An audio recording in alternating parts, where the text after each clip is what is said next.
l'actualité, le conseil syndical du Sinatrad, le syndicat national des travailleurs des douanes, s'est entouré ce matin de ses militants pour une introspection. Les douaniers sont les parents pauvres de la défense. C'est le sentiment qui anime le syndicat ce 28 février. Christophe Dabiré, chez des leaders religieux, le Premier ministre a fait le tour ce jeudi des principales confédérations religieuses du Burkina. Le chef du gouvernement est à la recherche de la paix et de la cohésion sociale. Et dans cette quête de paix, les langues autochtones peuvent être d'un grand appui. La problématique est au cœur de la célébration ce 28 février de la Journée internationale de la langue maternelle au Burkina Faso. Voilà pour les titres, mesdames, messieurs. Bonsoir et merci de nous suivre. C'est un sentiment de fragilité, mais surtout d'impuissance que le Sinatrad a affiché ce matin à l'ouverture de son conseil syndical. Le syndicat national des travailleurs des douanes est outré de ce qui ne bénéficie pas de traitement approprié en matière de protection face aux périls terroristes. Les douaniers, qui ont d'ailleurs subi une attaque meurtrière récemment à Bitou, voudraient être mieux protégés. Abdou Razak Traoré. Au moment où le conseil syndical des agents de l'administration douanière se tient, la question de la sécurité du travailleur en exercice de ses fonctions se pose avec acuité. Le 15 février dernier, le Sinatrad a perdu 4 de ses militants tués par des individus non encore identifiés à Naou, à Bitou, dans le centre-est. Des agents tués à bout portant sous un arbre transformé en poste de contrôle. Depuis 2016, l'administration des douanes a pleuré plusieurs de ses agents disparus dans des conditions exécrables qui seront débattues à ses assises.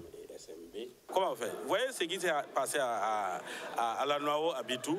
Voilà. Bon, ce que nous regrettons, nous déplorons, c'est le fait que nous n'avons pas senti un déploiement militaire sur le terrain immédiatement après l'attaque. Pendant plusieurs jours après, même jusqu'à ce jour où on parle là, nous n'avons pas vu une troupe armée qui a été déployée dans la zone à l'effet de faire les ratissages comme ce que le gouvernement dit dans son communiqué. Et c'est inquiétant. Nous avons plutôt vu un communiqué qui dit que bon, le gouvernement, l'armée a fait des frappes aériennes et elle a atteint des djihadistes. C'est bien. Mais quand vous arrivez à la frontière à Saint-Quincé, vous allez remarquer que les voisins de la République du Togo ont déployé une force à la frontière. Et cette force-là, nos collègues qui sont là-bas comptent sur cette force en cas de cas. Et c'est là que le sentiment d'être marginalisé, d'être délaissé se développe. Le syndicat des travailleurs des douanes fait un constat. Leur service est le moins doté en matériel de sécurisation. Et nous avons l'impression effectivement qu'on est en tout cas les moins lotis en matière de protection. Voilà, nous n'avons pas d'armes, mais ce n'est pas nous. Vous voyez que la police a donné le coup. La police a dit qu'on les empêche d'avoir les armes qu'il faut. Nous n'avons pas les armes. Nous demandons souvent même à l'armée de nous donner.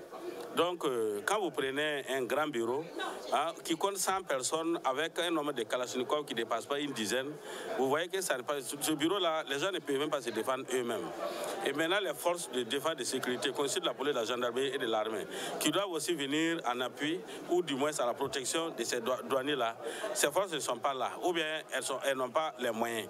Comment on fait? Vous voyez? Du 28 février au 1er mars prochain, ces militants du Sinatrad vont faire le tour d'horizon des goulots d'étranglement qui empêchent l'exercice de leur métier avec sérénité. À l'affiche également le point sur les actions de lutte engagées auprès de la coordination des syndicats du ministère des Finances. À la fin, la plateforme revendicative de l'organisation syndicale sera actualisée, a annoncé le secrétaire général à la cérémonie d'ouverture. Un cérémonial qui a connu la présence de plusieurs autres structures syndicales et de la directrice générale adjointe des douanes. Face au terrorisme et à l'effritement du tissu social, le Premier ministre prend son bâton de pèlerin. La quête de la paix et de la cohésion sociale serait vaine sans l'implication des leaders religieux. Christophe Dabiré le sait et a entrepris une démarche dans ce sens. Sandrine Zougouri. Dans sa déclaration de politique générale validée par l'Assemblée nationale, il met un point d'honneur sur la cohésion sociale.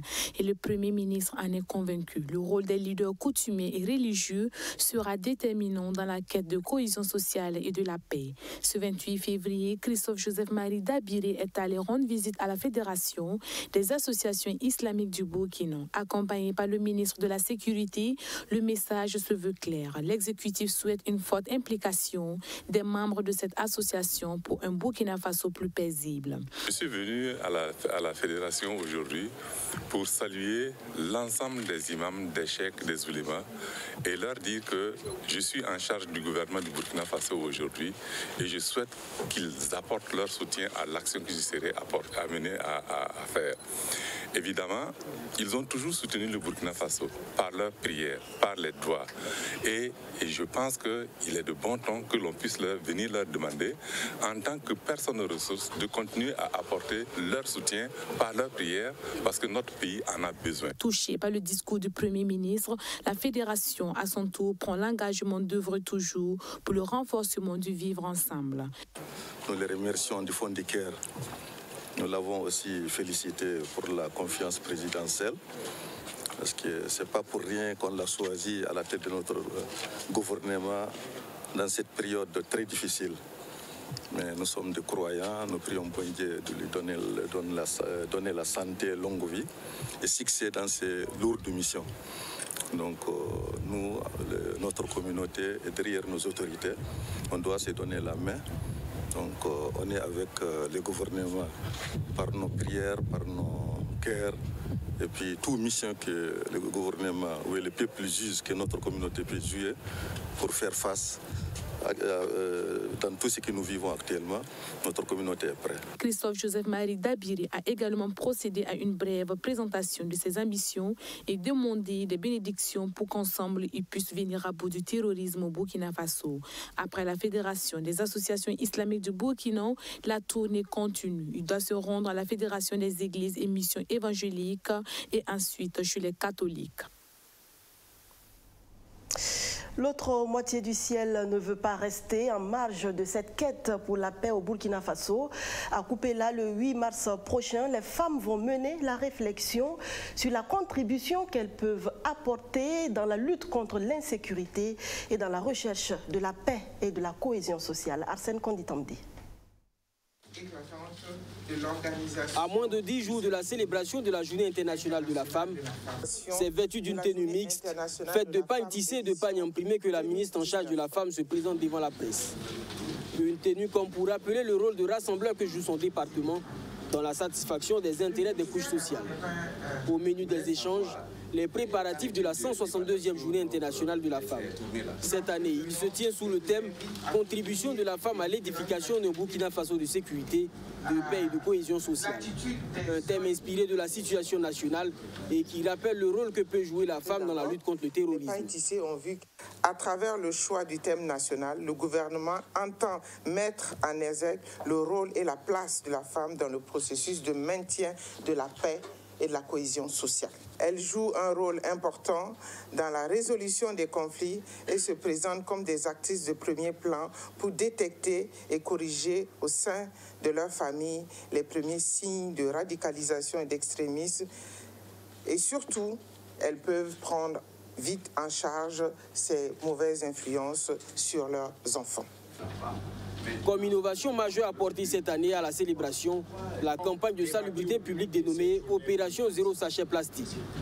Une campagne de 72 heures du 5 au 7 mars, comme pour un peu de temps soit peu avec les réjouissances populaires qui ont accompagné les précédentes commémorations. Ce que je voudrais que les gens retiennent, c'est que nous fassions déjà 3 jours sans utiliser de sachet plastique et chaque personne qui marche, s'il rencontre un sachet, qui prenne le sachet et qui sécurise. Ça veut dire, ne le mettez pas quelque part où ça va revenir dehors.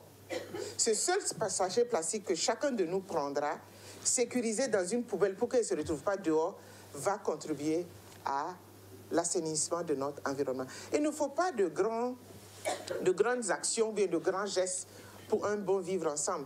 Il faut la responsabilité de chacun La ville de Koupéla, dans la région du centre-est, a l'honneur d'abriter la cérémonie officielle de commémoration de la 162e journée internationale de la femme. Cette cérémonie est placée sous le haut patronage de Sika Kabouré, épouse du président du Faso. Pour la quiétude nationale, aucune piste n'est vraiment à négliger. Les langues autochtones comptent pour le développement, la construction de la paix et la réconciliation. C'est la conviction du ministère en charge de la promotion des langues nationales. Conviction partagée ce 28 février à l'occasion de la célébration en différé de la Journée internationale de la langue maternelle. Roméo Kweta.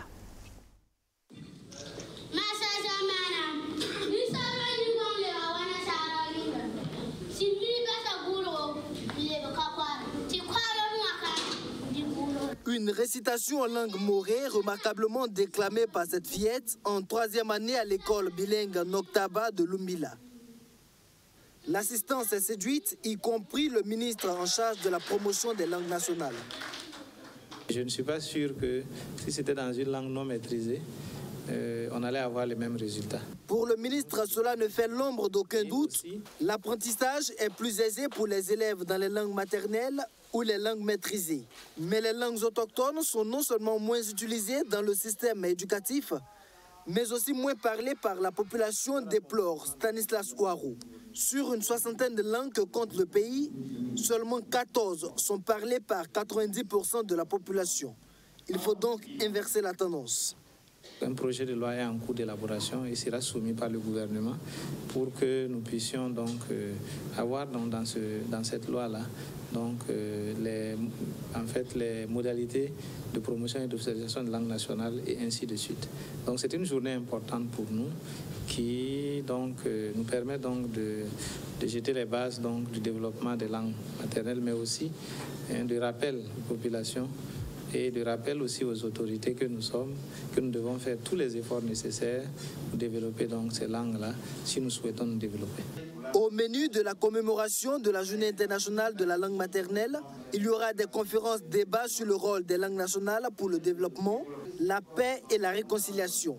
La communication est assurée par le professeur Albert Ouedraogo, éminent enseignant-chercheur dans le domaine de la littérature orale africaine. Pourquoi nous avons mal à notre justice au Burkina? Mais tout simplement parce que notre justice ne parle pas nos langues. Et même quand vous avez le bac, quand le juge prononce le verdict, vous avez besoin de quelqu'un pour traduire, parce que vous ne savez pas ce qu'il a dit. Que dire de ceux qui n'ont jamais été à l'école? Alors qu'on rend la justice au nom du peuple, mais le peuple ne vous comprend pas. Comment vous voulez fonder une société de paix, de réconciliation, quand la justice elle-même ne parle pas la langue du peuple? La Journée internationale de la promotion de la langue maternelle est célébrée le 21 février de chaque année. Au Burkina Faso, elle est commémorée en différé ce 28 février avec pour objectif principal sensibiliser la population sur l'importance des langues autochtones comme atout d'apprentissage de qualité.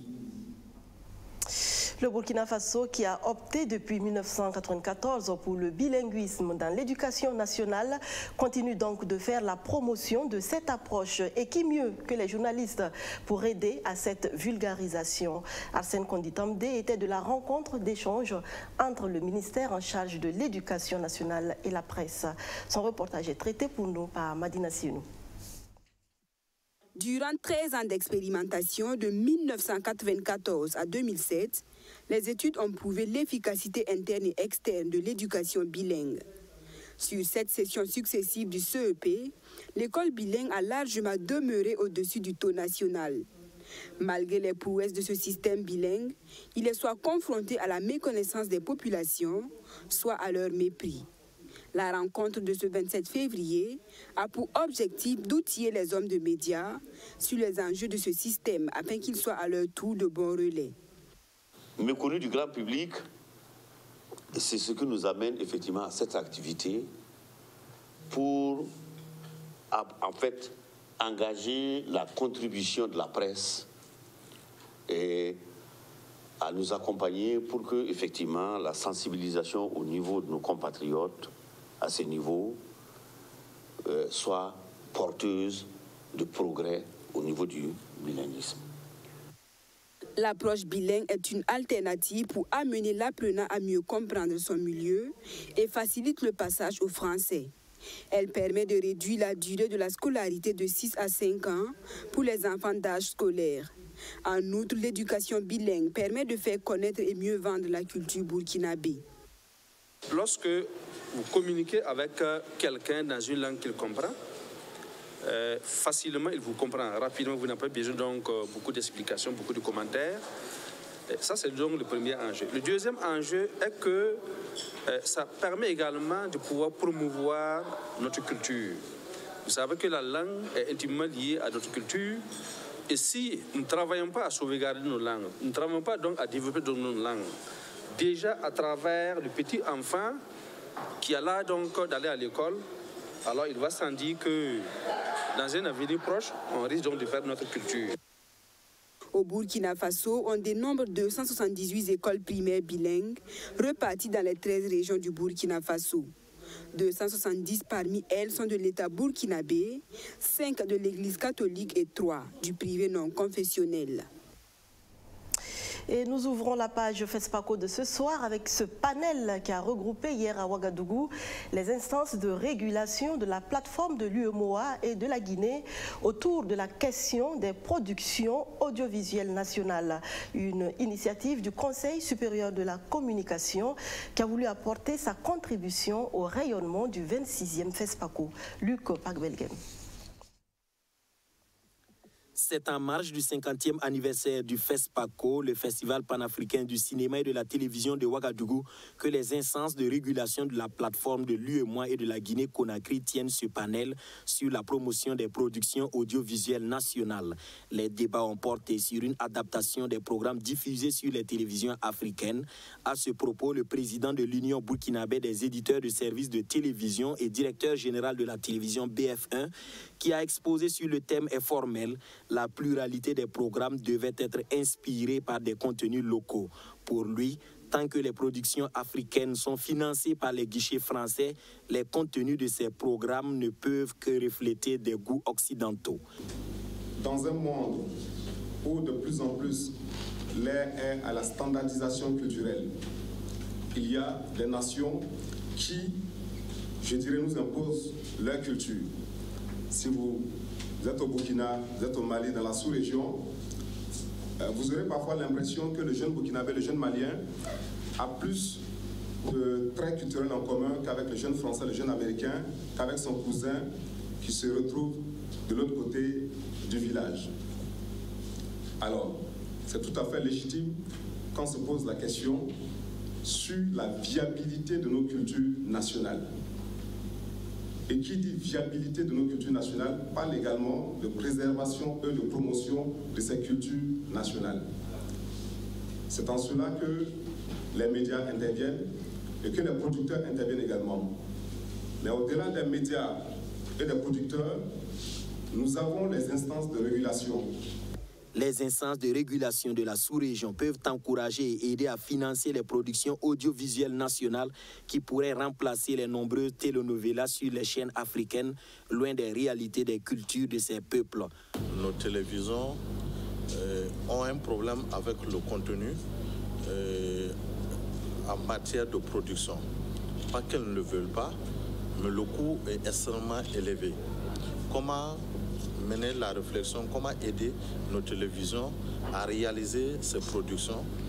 Telle était la préoccupation pour nous et nous avons souhaité qu'avec nos collègues venus des autres pays, nous puissions donc engager la réflexion pour voir les voies et moyens, partager nos expériences pour aider nos télévisions à aller dans le sens d'une synergie d'action entre elles pour cette production locale. Promotion des productions audiovisuelles, quelle contribution des instances de régulation de la plateforme de l'UEMOA et de la Guinée-Conakry? C'est sous ce thème que les panélistes apportent leur contribution au 26e FESPACO. Mais au-delà, si les propositions sont prises en compte, les téléspectateurs devraient s'attendre à suivre plus de séries et films qui leur ressemblent sur les antennes des télévisions africaines. Allons à présent avec Alfred Thioyer à la découverte d'un des films burkinabés en compétition compétition pour l'étalon d'or de Yenenga à ce 26e FESPACO. Douga, les charognards, c'est son titre et il est signé Hervé Éric Lengani et Abdoulaye Daou.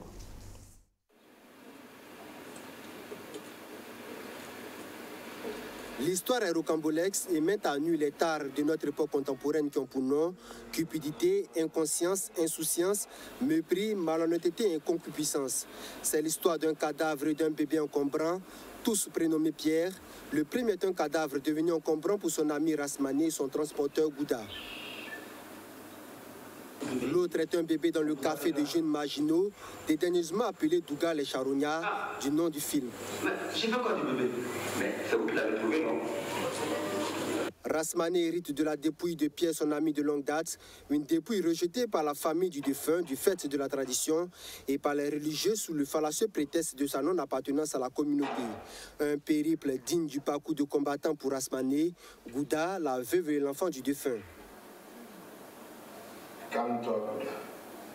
On va trouver une solution. Quelle solution? Rasmané, quelle solution? Arrêtez! Arrêtez de hurler! Vous ne faites que ça depuis ce matin.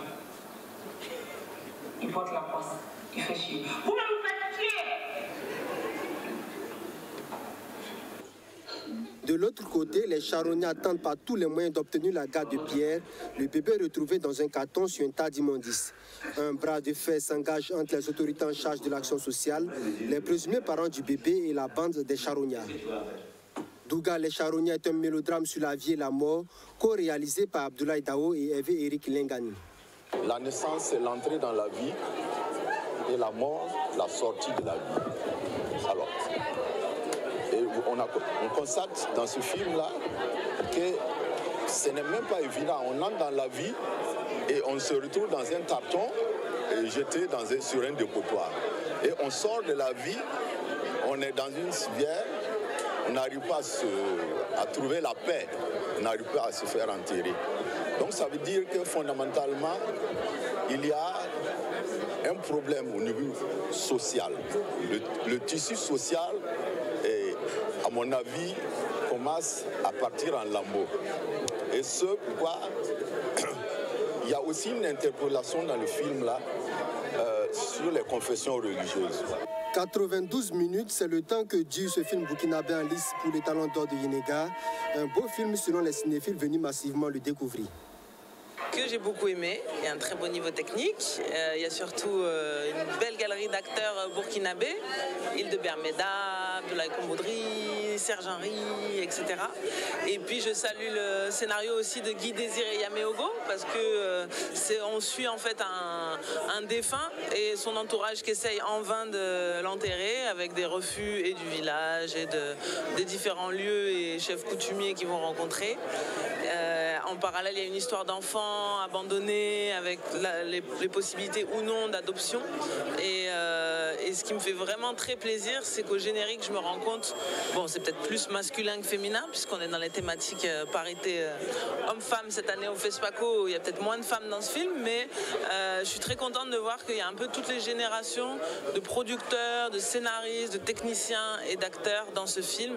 Ce film est réalisé au Burkina Faso. Il a bénéficié de la subvention de l'État à travers le ministère de la Culture, des Arts et du Tourisme.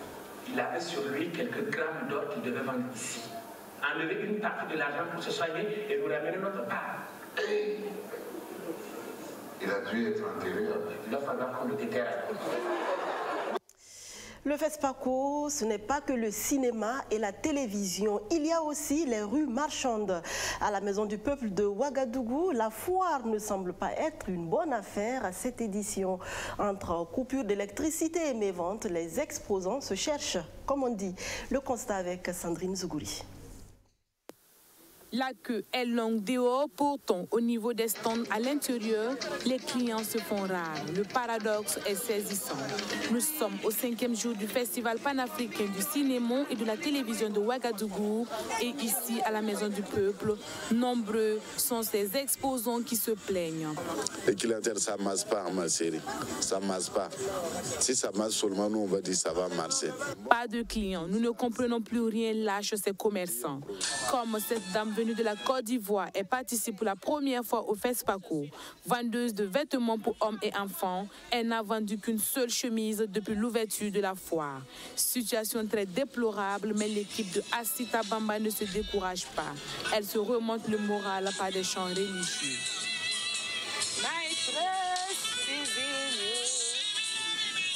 Mais franchement, le marché est très long. Depuis que nous sommes là, depuis samedi, on n'a même pas encore vendu un seul article. Un seul article qu'on n'a pas vendu. C'est aujourd'hui qu'on a vendu une seule chemise. À 15 000.